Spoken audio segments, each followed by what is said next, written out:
પુરુષોત્તમ માસ, જેને અધિક માસ પણ કહે છે, હિન્દુ પંચાંગમાં આવતો એક વિશેષ વધારાનો મહિનો છે.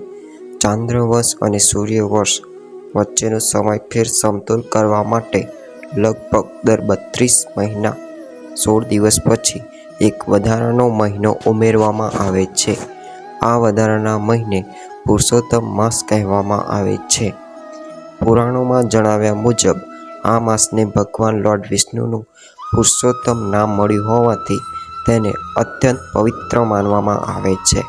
પુરુષોત્તમ માસનું મહત્વ ભગવાન વિષ્ણુની ભક્તિ, પૂજા અને જપ માટે વિશેષ શુભ માનવામાં આવે છે.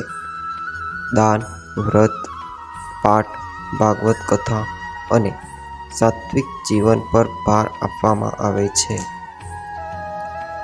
આધ્યાત્મિક સાધના અને આત્મચિંતન માટે ઉત્તમ સમય ગણાય છે.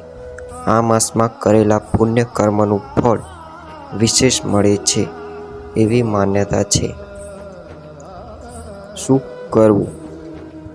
વિષ્ણુ સહસ્ર નામનો પાઠ, ભગવદ્ ગીતા અથવા શ્રીમદ્ ભાગવતનું વાંચન, દાન, સેવા, ઉપવાસ અથવા નિયમિત સાત્વિક આહાર, મંદિરમાં દર્શન અને ભજન કીર્તન શું ટાળવામાં આવે છે. ઘણી પરંપરાઓમાં આ માસ દરમિયાન લગ્ન, ગૃહપ્રવેશ, નવા વ્યવસાયની શરૂઆત જેવા કેટલાક શુભ માંગલિક કાર્યો ટાળવામાં આવે છે.